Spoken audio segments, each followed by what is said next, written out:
Hello and welcome back to Science of Spirituality. I'm David Yaden. I talk to researchers doing work at the interface of science and spirituality. I'm here with Dr. Roland Griffiths, who's a professor in the departments of psychiatry and neuroscience at Johns Hopkins Medical School and head of the psilocybin research project. Welcome. Thank you, David. Pleased to be here with you. I- I'm I was having trouble thinking of questions to discuss with you because there's your work is so groundbreaking and there's so many questions that get to the heart of what we're trying to do with this show. Um, because you've been able to essentially induce, or as you say, occasion mystical type experiences in the laboratory fairly reliably that are in many ways seemingly indistinguishable from these mystical or spiritual experiences that happen spontaneously, which is just amazing. So, would you mind talking a little bit about the substance that you use, psilocybin? And I imagine that this was very difficult to get through the IRB, and it's a really Herculean task to found this project. So, would you mind telling us a little bit about the substance psilocybin? Yeah, let me just make one comment about this basic effect. It is pretty amazing, and it's completely amazing to me as well. I stumbled into this area as a psychopharmacologist, having taken up meditation as a practice, gotten interested in spiritual experience, meditation, mystical type experiences, and then turned the focus of my research to psilocybin, which is a classic serotonergically mediated hallucinogen of the LSD type, Okay. and that was alleged back in the work in the 50s and 60s to produce mystical type experiences. And I was interested personally in that. I was a bit of a skeptic, I would have to say. And and And about is that because that research was done in sort of a very shoddy way, or exploratory to be charitable, but maybe borderline unethical if we were being critical? I don't think unethical would be a descriptor. And at the time, it certainly wasn't shoddy. By today's standards, it's subpar research. Okay. But people were doing the best they could do with this very unusual class of drugs, making really interesting observations, but then that all got muddied terribly by the psychedelic 60s and people who were really proponents of using these compounds, outside of legal channels, outside of scientific contexts. And it got wrapped up with the anti-war movement and then the drug legalization stuff, and these compounds became demonized by culturally as being very dangerous in ways that now turns out in retrospect is just simply incorrect.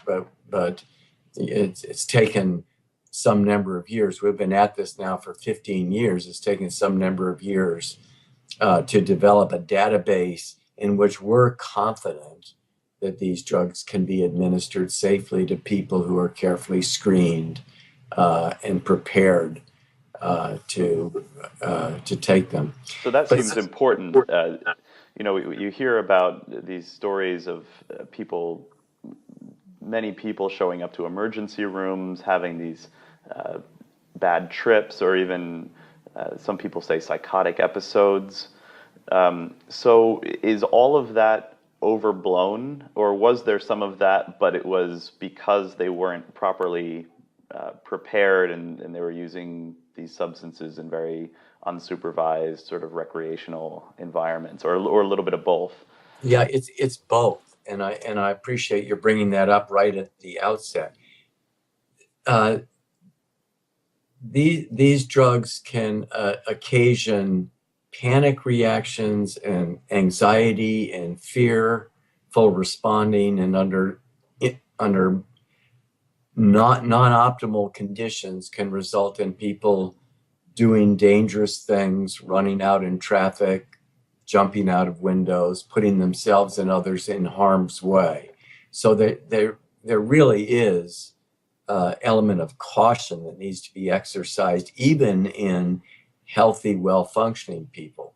And then there's an additional concern that administration of these drugs to people who have some kind of psychiatric vulnerabilities, they may unmask these vulnerabilities. And in particular, I think we're probably most concerned about people who have some dispositional characteristics toward psychotic disorder, schizophrenia. And so we actually have recently run a large-scale internet survey study of people reporting on their so-called bad trips. Many of those bad trips were of a psychological nature and were just intensely anxiety-producing or fear-producing. But a number of people did indeed put themselves in harm's way or engaged in dangerous behavior or ended up in ERs. And a very small number of people ended up with at least claiming that onset of enduring psychotic illness was associated with ingestion of these substances. So I think it would be very misleading to suggest that those are not possibilities. And it really underscores the importance of the careful screening that people undergo and the kinds of controls that we and other centers can provide in administering these compounds. So it sounds like you're not endorsing in any way the recreational widespread use of these substances. Yeah, absolutely not. I think they're very powerful substances. They have a lot to teach us about the nature of consciousness, the nature of spiritual experience. I think that the nature of some kinds of real transformative changes, and there are very interesting therapeutic applications that we're exploring. And we'll get to those. Just one thing before we do, you mentioned you've been conducting research on the number of so-called bad trips or adverse reactions. What's the order of magnitude there? I mean, how many people in your very controlled settings are having what you'd call a serious adverse reaction or a so-called bad trip? Well, there's a difference between a serious adverse reaction and a bad trip. Okay. So it's actually not uncommon for people to endorse having experiences that are among the most fearful or anxiety producing of their lives. Sometimes those are short-lived experiences, maybe less than a minute. It could go on for several minutes or even an hour. But even people who have such experiences, it's almost like a dark night of the soul experience. Very often those experiences turn out to be remarkably interesting and informative to them. And so the entire session experience, which can last 5 hours, may turn out to be one that's deeply meaningful, spiritually significant, in spite of having had periods of significant anxiety. But to answer explicitly, even under our conditions in which we very carefully screen people and we prepare them and they have 2 session monitors with them throughout the period of time, even among that group of people, we have about 30% who will endorse having experienced among the most anxiety producing or fearful experiences of their lives. So by no means can we suggest that those are inescapable components of what can be occasioned with these experiences. And it's really remarkable from a psychological perspective. I mean, so many of the studies that we do are so small in magnitude. and what you're doing in your laboratory is really intensely, viscerally, subjectively important experiences. It's really remarkable, and so there's this risk. I imagine any kind of visceral subjective experience carries the risk of somewhat adverse reactions, although you're saying that some of the adversity experienced may actually play into the therapeutic benefits, Yeah. which are surprisingly many. So what are some of these benefits associated with these sessions? Well, let's see. So the majority of people who have psilocybin under these controlled conditions report both immediate and sustained increases in well-being and life satisfaction, positive changes in attitudes, moods, and behaviors. They rate retrospectively these experiences to be among the most personally meaningful and spiritually significant experiences of their entire lives. And we're talking months afterwards. Yeah, So that's this is, I mean, that's amazing. well, it's amazing to me as well. So being a psychopharmacologist, having worked with lots of different psychoactive compounds, mostly compounds of abused kinds of compounds. And You know, caffeine as well, right? I know that. caffeine as Yeah. well.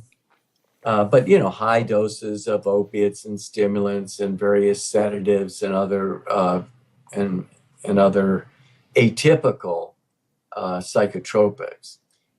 But psilocybin, and I'm imagining other compounds from this class, is unique in occasioning experiences that have this noetic quality, and the attribution to that experience after the fact, that people have encountered something of deep value, meaning, and importance in their lives, and that memory of that experience, whatever that encounter is really carried forward. They reference that. So years after the experience, you'll say, well, what do you remember of that experience? And it's not uncommon for someone to say, I still think of that experience almost every day. Wow. It's like a touchstone experience for me.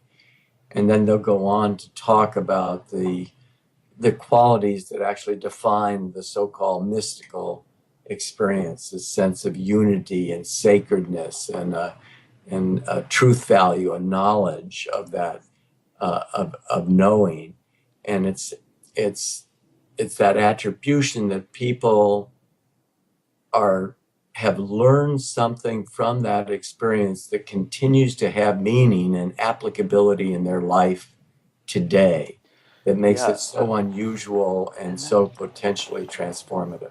So that's really interesting. So, you're using criteria that William James laid down in the Varieties of Religious Experience, and which is kind of echoed down through the decades like a Jacob's ladder, these criteria, and they're used in various scales, and you're using them now. And you identified two parts of the experience that I think are really interesting and play into the topic of the show here. I mean, one is, I'm not sure if, maybe I'll call it the syntax of the experience, that has this unity sensation, this feeling of connectedness, which doesn't necessitate any kind of intellectual content. But then this other part, the noetic quality, you're talking about learning something. And does that learning need to be spiritual or religious in some sense? Or do you think that also completely secular people would learn something in the same kind of way and get the same kind of benefits? Yeah, it's a great question, and it's one that we don't have a definitive answer to, but I have a bias toward thinking what the answer is. But let me just unpack that a little bit for you. Sure. many of our studies have recruited in people who already have interest in spirituality. So they have a predisposition toward being interested in matters spiritual, whatever that means, as broadly as defined as you can imagine. Some would identify as secular atheists, but most, would have a much broader scope and embracing of concepts of spirituality. So we've had a bias in our selection process. But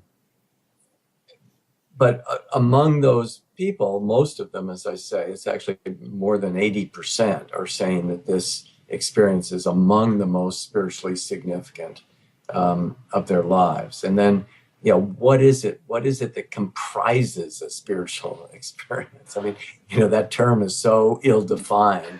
That's one of the reasons I actually love using it. It's one of my probe questions. At the end of each session, I go in and talk to the volunteer, and I'll ask them what their day was like, and then I'll ask a question. It's just a query.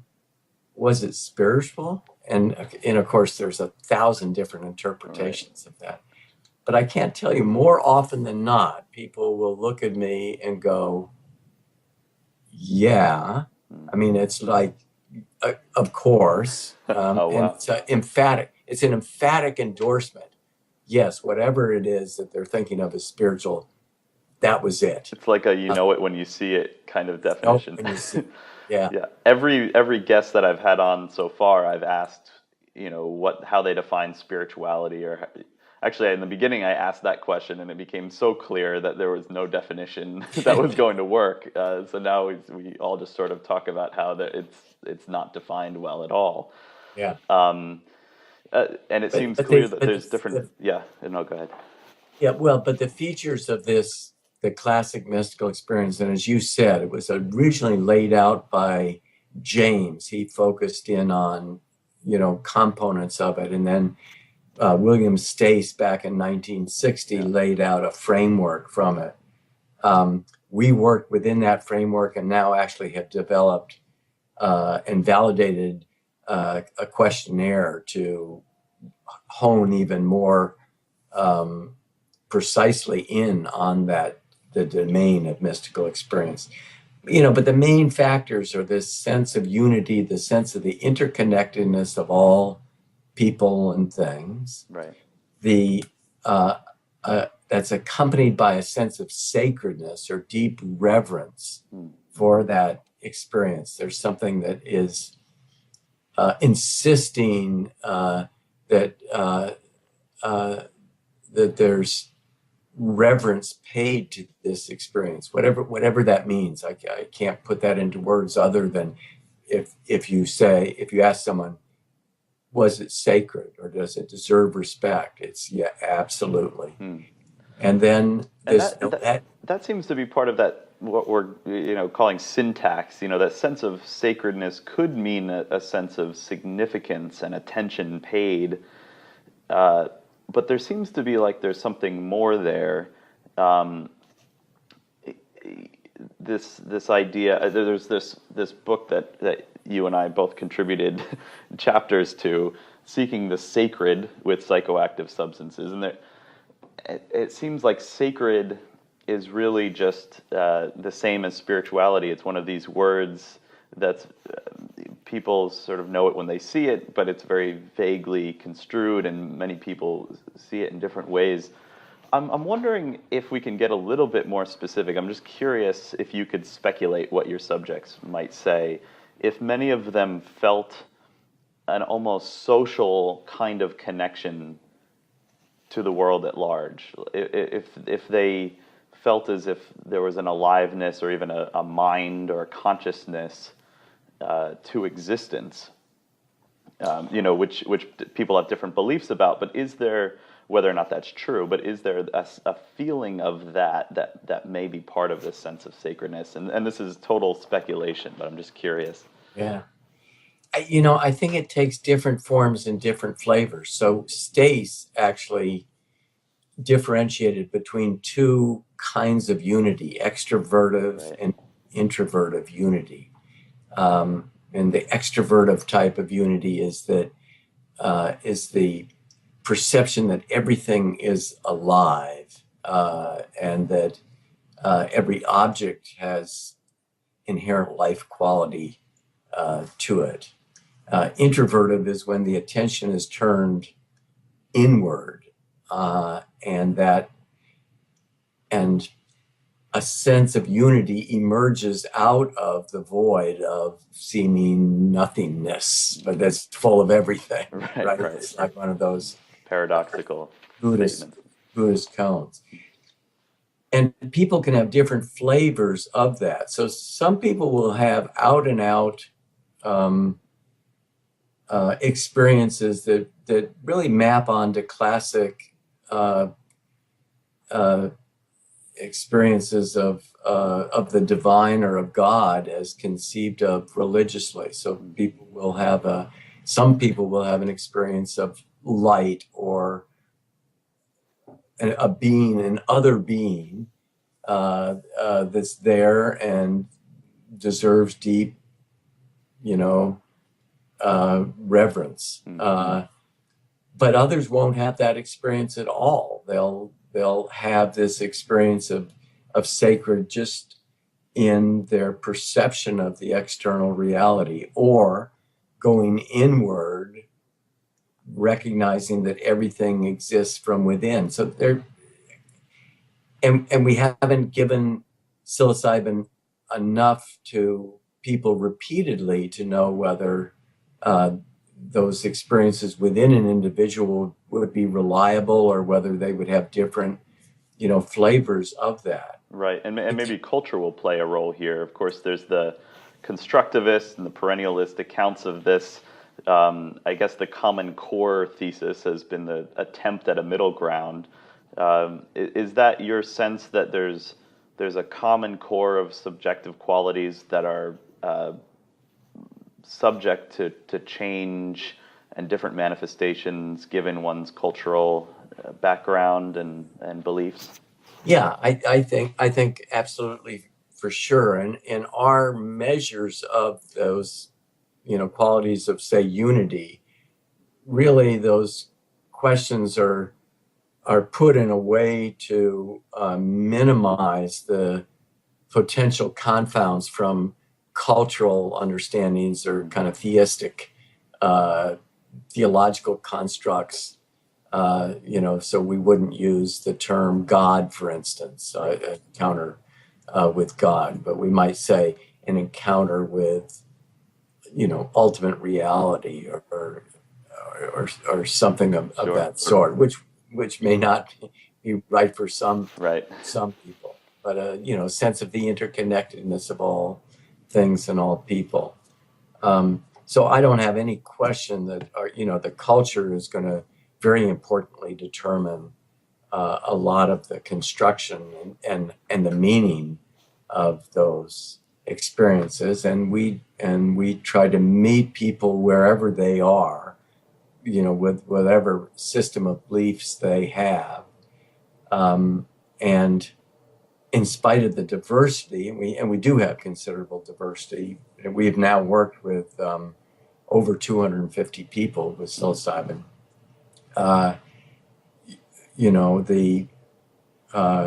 The quality of those experiences, as assessed by our mystical experience questionnaire, are very similar, and the meaning and spiritual significance attributed to that are very similar.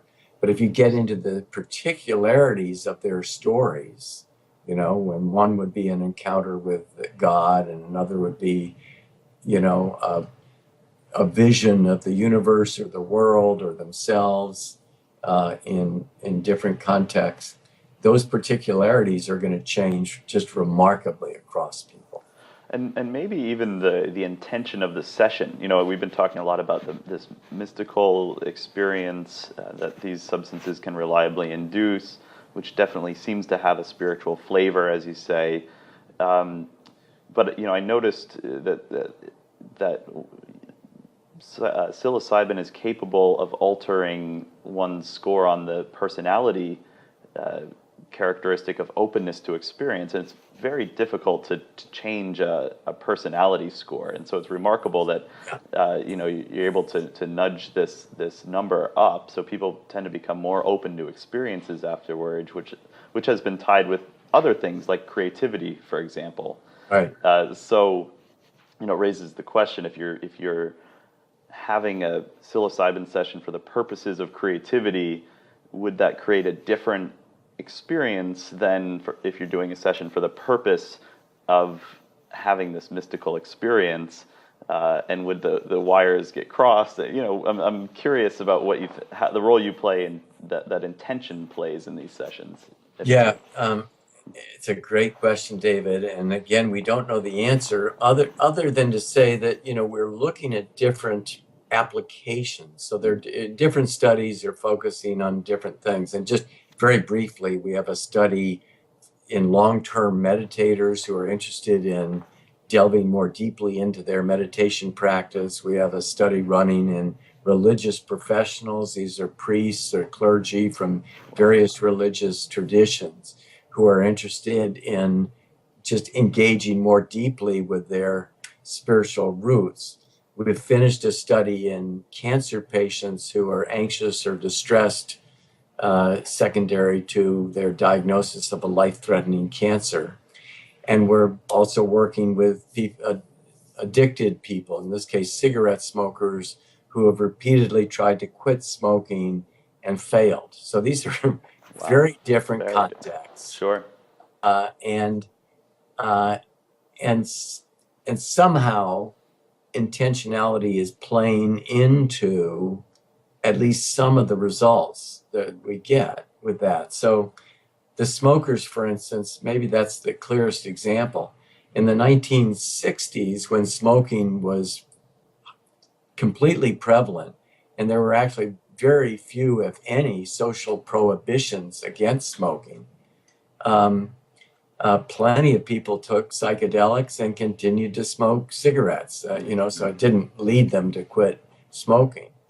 Under our conditions, where people are coming in, they want to quit smoking, and we marry essentially our psilocybin intervention with a cognitive behavioral therapy for smoking.